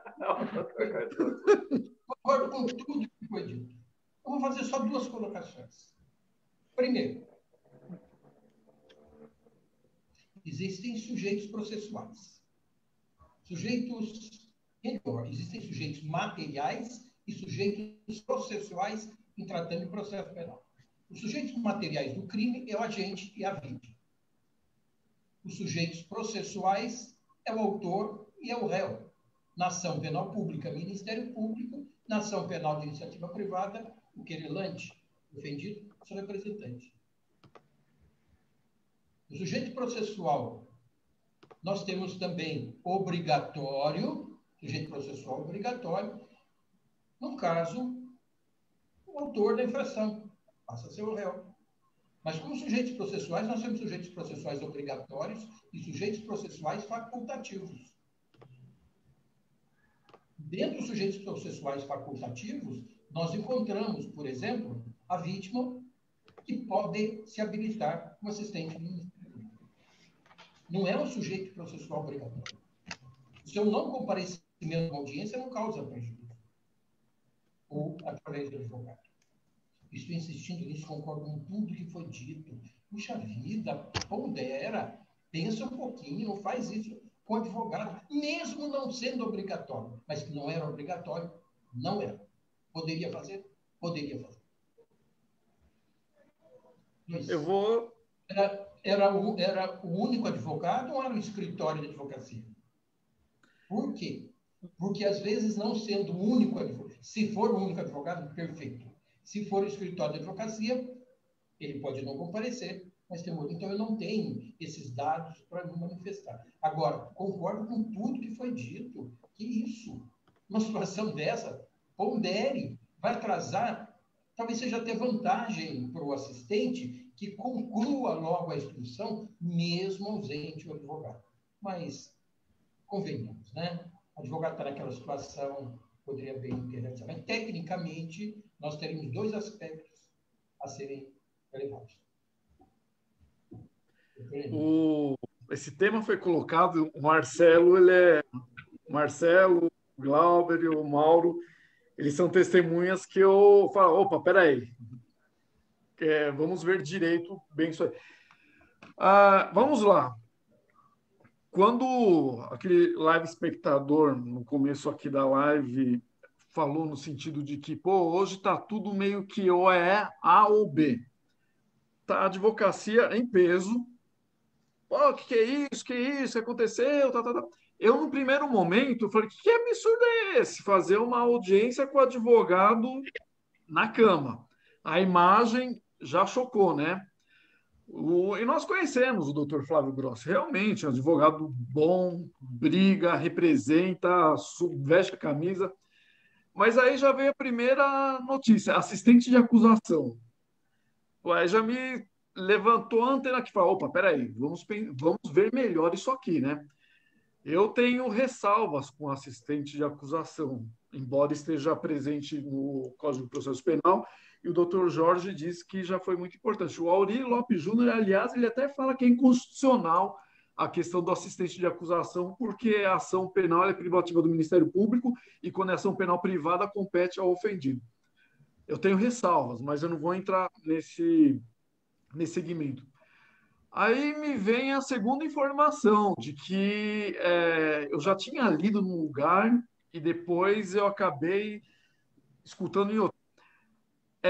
Ele não estava sozinho na causa como assistente de acusação. Ele tinha, realmente, parece que uma outra advogada com ele. E aí agora eu vou para uma última. Não vou para a última ainda. Ele pediu 30 dias, né? Mas aí o doutor Neto me trouxe aqui uma questão. Poxa, hoje com a audiência virtual, você não precisa de 30. Pode ser 10. Vamos falar em 15, se realmente ele estava se recuperando da Covid. Talvez. Mas aí eu ainda vou para um último critério que ninguém me falou ainda. E esse aí talvez seja um complicador. E se aquele réu estivesse preso? Mudaria a questão? Vamos falar, a OAB, com todo respeito, eu sou da OAB, sou de comissão, todo mundo caiu para a questão do Flávio. Mas ali, defendendo ali aquele acusado, tem uma outra advogada, que também faz parte da OAB. E se esse militar estivesse preso, o que ele ia achar? Falar, poxa, o juiz ele redesignou uma audiência para 30 dias com o meu cliente preso. Vamos falar, então, por exemplo, que nós não temos assistente de acusação, é só o Ministério Público. O Ministério Público, o doutor Jorge está lá, está numa comarca que não tem substituto, chega no dia, está mal lá, fala, excelência, por favor, redesenha que eu estou aqui no hospital, e o juiz vai lá, não escuta, pô, tá bom, tá, não vai dar para fazer, então vai a audiência lá para dia 18 de dezembro, e a advogada lá com o seu cliente preso. O que essa advogada ia falar? Pô, juiz, filho daquilo ali, pô, jogou a audiência para lá, não sei o quê, meu cliente está preso aqui, pô, aí não é culpa de ninguém. Agora a gente vai falar do assistente de acusação que está no escritório com outro advogado, e aí ele pede para redesignar e o juiz redesigna. E como que fica aquela advogada com o cliente preso? Não estou falando que é a situação, mas o que eu quero dizer é o seguinte, é difícil a gente tomar partido cego sem esses detalhes. Tem outro advogado? Está preso, não está? Então, assim, num primeiro momento eu fui naquela que todo mundo foi feito manada, né? Poxa, advogado fazendo a audiência do hospital, pô, que barbaridade. Aí vem a questão de que era assistente de acusação. Aí vem a outra questão que tinha outra advogada, que eu não sei se é verdade, pelo amor de Deus, que tem outra advogada no caso também. E outra que a gente não sabe se aquele réu está preso ou solto. Então, assim, eu não consigo dar assim, uma opinião, poxa, foi barbaridade. Eu não sou simpático com a figura de assistente de acusação, mas respeito quem defende, até por questão de título executivo, para estar tentando uma reparação econômica, legal. Tem uns que falam de vingança, que aí já não é legal. Mas, assim, não é uma resposta e não é um posicionamento tão fácil e tranquilo de abraçar a bandeira, não. Permite, Rick? Sim, claro.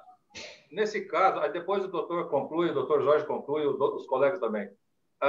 Neste caso, Henrique, dada o adiamento, criado uma circunstância em que veio da acusação, não estou aqui dizendo se é assistente ou não assistente, veio o problema de adiamento e réu preso, vindo por parte da acusação, qual seria a postura do magistrado? Soltá-lo.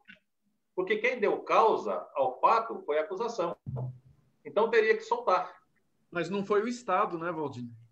Tá, veja você. Então, aí, agora que eu estou tomando aí um gancho do que você está nos colocando, para o juiz decidir. Mais uma situação que o juiz haveria de decidir. Qual foi a postura do juiz?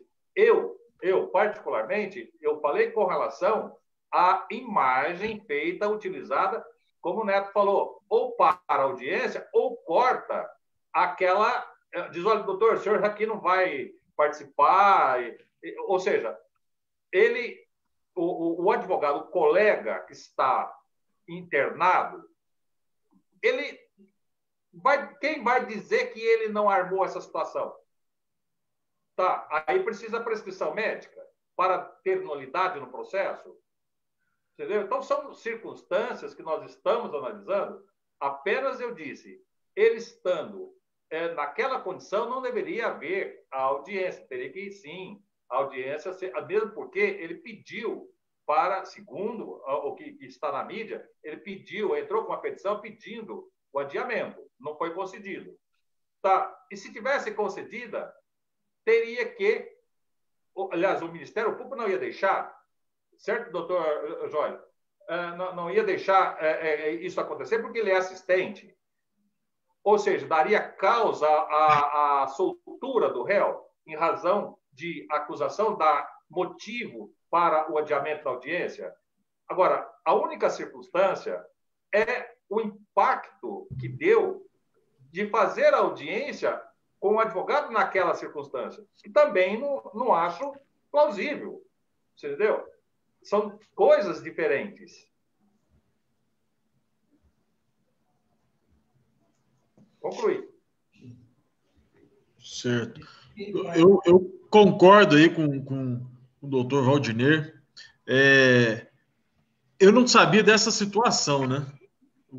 Que era um assistente de acusação, que existiam outros advogados habilitados nos autos. da minha parte, se tivesse essa situação toda, havendo outro assistente de acusação habilitado, ou que fosse um escritório, eu pediria que fosse designado outro membro da advocacia para fazer-se presente na audiência. O que não poderia, por parte do Ministério Público, é dar causa a um excesso processual, um excesso prazal, em virtude não é o órgão, seria o órgão da acusação, em virtude de um assistente da acusação, o Ministério Público não poderia deixar que isso ocorresse. Mas também, da mesma forma, a imagem foi muito forte. A imagem chocou um advogado fazendo audiência ali. Mas, realmente, são situações ali processuais que eu não tinha conhecimento, mas a postura do Ministério Público tinha que ser no sentido de não permitir, não saber se o réu estava preso, se não estava preso, também a gente não sabe, né? Falando bem em tese aqui, não permitir que houvesse um excesso de prazo por parte de uma impossibilidade de atuação de um assistente de acusação e se houvesse outro advogado habilitado nos autos. Mas isso tudo são como o doutor Henrique falou, eu não tenho conhecimento profundo dos autos, só tive conhecimento lendo a reportagem sobre a situação, mas a imagem choca, realmente choca, e não poderia ser permitido aquela imagem ali, a participação do advogado de forma nenhuma. Essas informações que eu estou trazendo aqui, salvo engano, constam ali da manifestação, né, dos magistrados ali da Justiça Militar, né, que é um escritório que tinha mais de um advogado, que foi possibilitada a questão de oferecer as perguntas por escrito ao Ministério Público para que fossem repassadas.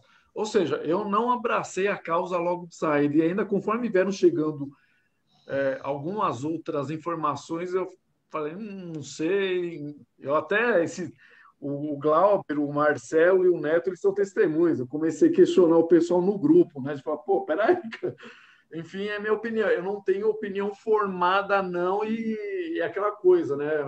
A advocacia correu tudo para um lado só e foi mais ou menos também, imagino, até em relação ao caso da Mariana Ferrer, todo mundo saiu abraçando a causa sem tomar os maiores conhecimentos de algumas peculiaridades. Eu não estou falando que o doutor Flávio esteja errado, porque eu também não tenho certeza de tudo isso que eu estou falando. Eu estou falando com aquilo que eu peguei, principalmente ali na manifestação dos juízes ali da área militar. Enfim, minha opinião é essa, ou seja, não tenho opinião fechada também.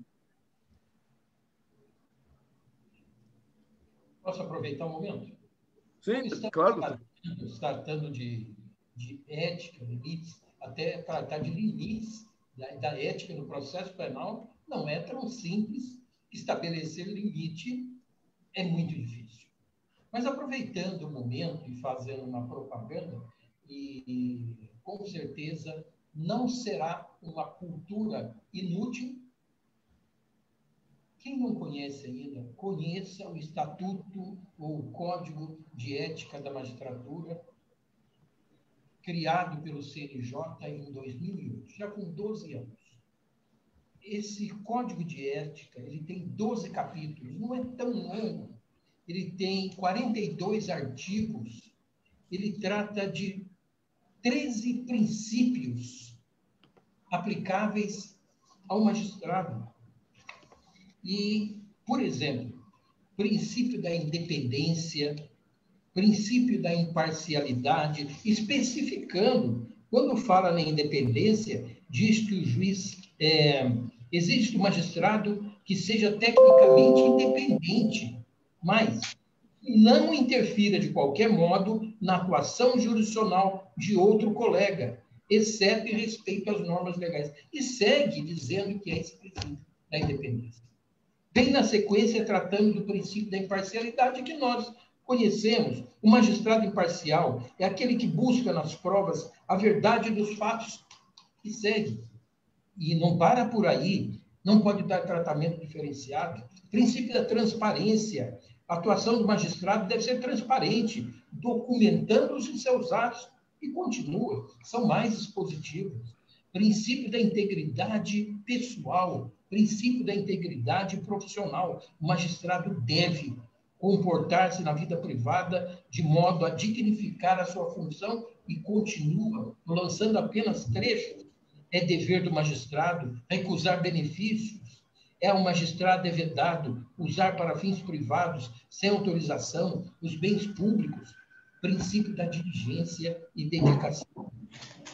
Contra o magistrado vai velar para que os atos processuais se celebrem com a máxima pontualidade, em prazo razoável. E continua, princípio da cortesia. Olha só, o magistrado tem o dever de cortesia para com os colegas. Os membros do Ministério Público têm o dever de cortesia para com os advogados, com os servidores. E segue ainda, princípio da prudência. O magistrado prudente é o que busca adotar comportamentos e decisões que sejam o resultado de juízo justificado racionalmente. Continua. Sigilo, princípio do sigilo profissional, princípio do conhecimento, princípio da capacitação, princípio da dignidade, honra e do decoro. Então, esse tratado, que é justamente o Código de Ética da Magistratura, aplicado em todo o território nacional, em todos os níveis da magistratura, nossa, eu estava lendo aqui, dizendo que o magistrado não deve se antecipar em posicionamento sobre determinadas causas que possam lhe caber a julgamento. Eu paro para pensar, esse aqui, então, esse Código de Ética não se aplica ao Supremo Tribunal Federal. Agora parece que era uma segurada, mas o Código, há um tempo atrás, qualquer coisa que acontecia já atacava o microfone e o ministro já ia se antecipando, posicionando sobre a causa.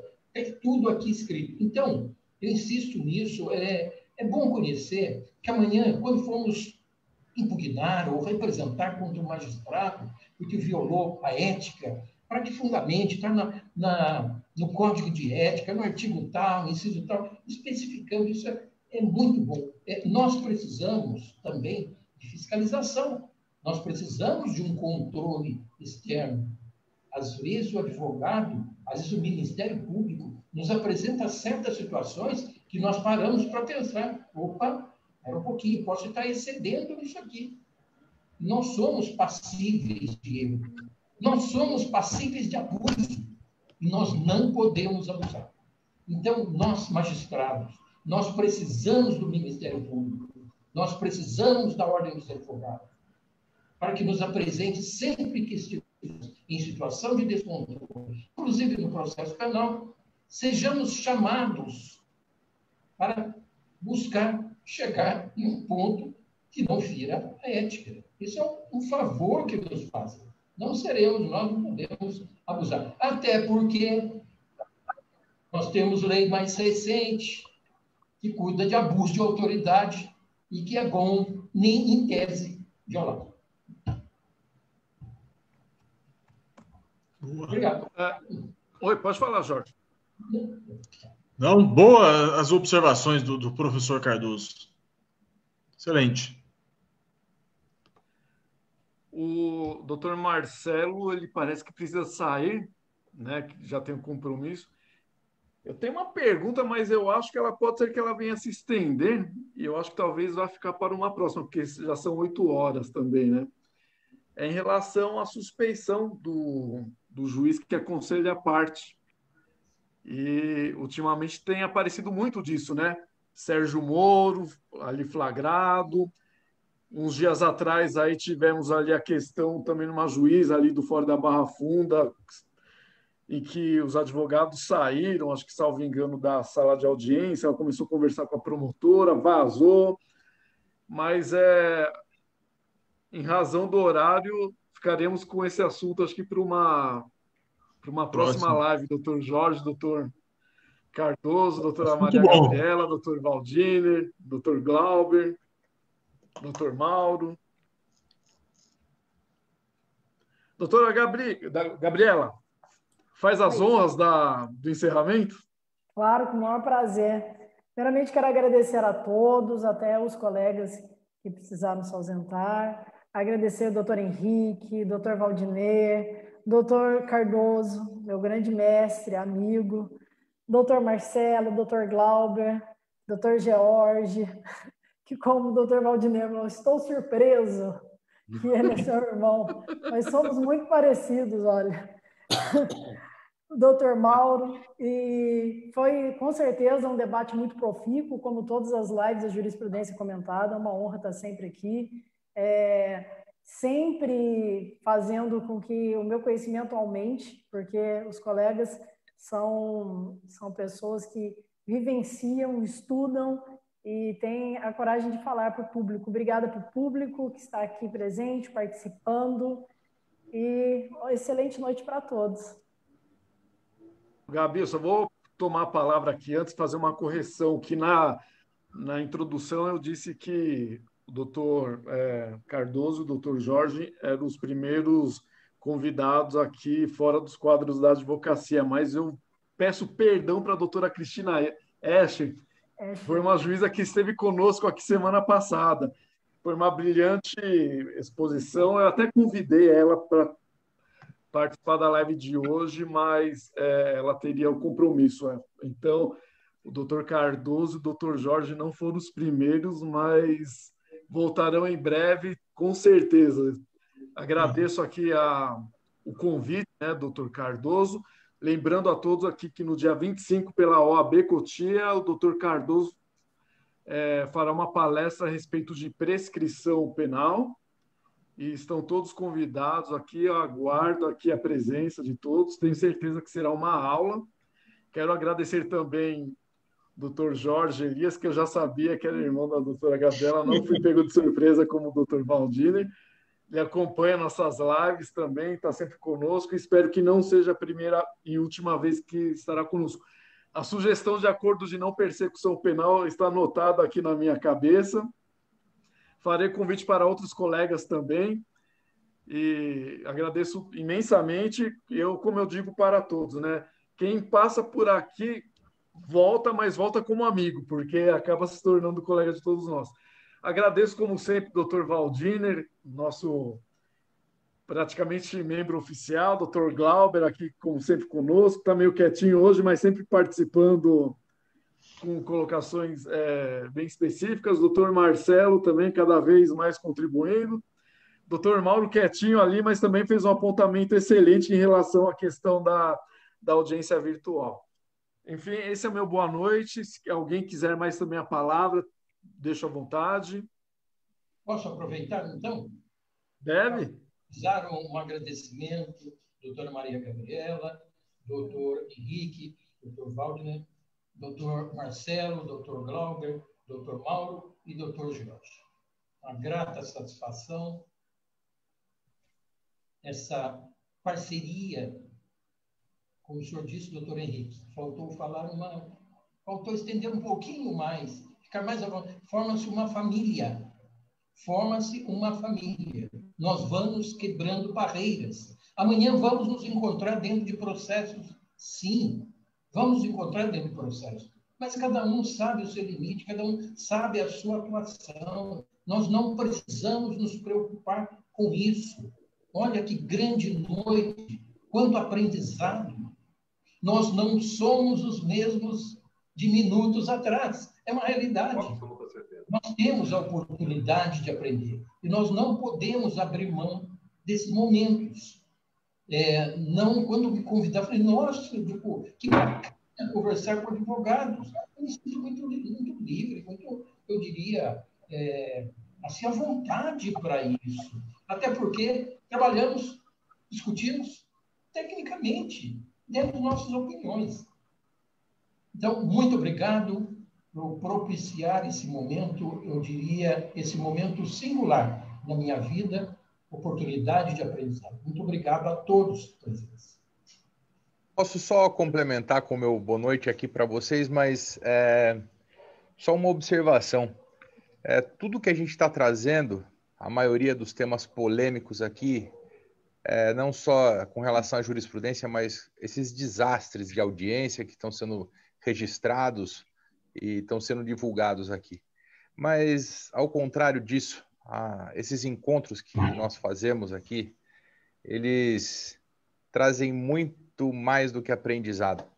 O Luiz Cardoso trouxe essa coisa da família. Sim, isso é importante para nós, fortalece a advocacia, fortalece a magistratura, fortalece o Ministério Público. Porque se o nosso ideal é a justiça, essas lives, esses bate-papos só nos transformam cada vez mais para o melhor. Pessoal, ótima noite para vocês, muito obrigado, espero todos vocês sexta-feira que vem. Valeu. Agora, eu que peço, não é? Né, doutor? O doutor Luiz Cardoso, para nós, que entendo seja aqui humilde, ao nosso ver, o que esta reunião traz é eliminar o individualismo, trazer aquela áurea de uma congregação de sentimento, de proximidade entre nós, o que parece que ficou perdida, que está um pouco afastada. E esta proximidade não nos prejudica absolutamente em nada nas decisões, na resposta jurisdicional para aquele que necessita. Então, eu acho que todos estão de parabéns e me incluo aqui na grande satisfação de estar com os colegas e aprendendo muito com os senhores, com absoluta certeza. Meu boa noite, um grande abraço de coração. Eu queria falar algumas palavras, né? Como acho que quase todos sabem, né? Meu pai é advogado, já mais de 40 anos. Meu pai sempre falou da família forense. Quem sabe agora não é a hora de despertar a consciência, né, de todos os envolvidos no mundo jurídico e resgatar a famosa família forense, quebrar essas barreiras, como o doutor Luiz Antônio Cardoso disse. E fica aqui, então, meu boa noite a todos e uma ótima eleição, né? Verdade. Obrigado. Bom, só tecer algumas palavras aqui. Agradecer o convite, agradecer essa oportunidade. E o doutor Cardoso colocou muito bem o sentimento dessa noite. Isso é um bate-papo que vai muito além de questões jurídicas, de questões éticas. É muito mais uma troca de experiências entre pessoas que militam junto, que trabalham junto. Todos nós aqui trabalhamos juntos, né? Eu estou aqui na Bahia, é difícil encontrar os colegas em algum processo, mas não sabemos o dia de amanhã, né? Então, eu acho que eu costumo sempre falar isso. Novamente, eu sou oriundo da advocacia, advoguei 5 anos, minha irmã é advogada, meu pai é advogado, então eu sempre busquei esse diálogo com a advocacia, com a magistratura também.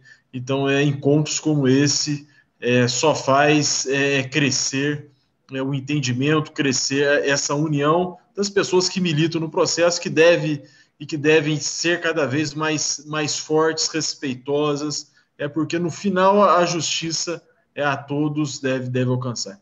Muito obrigado e boa noite, colegas. Boa noite. Boa noite a todos.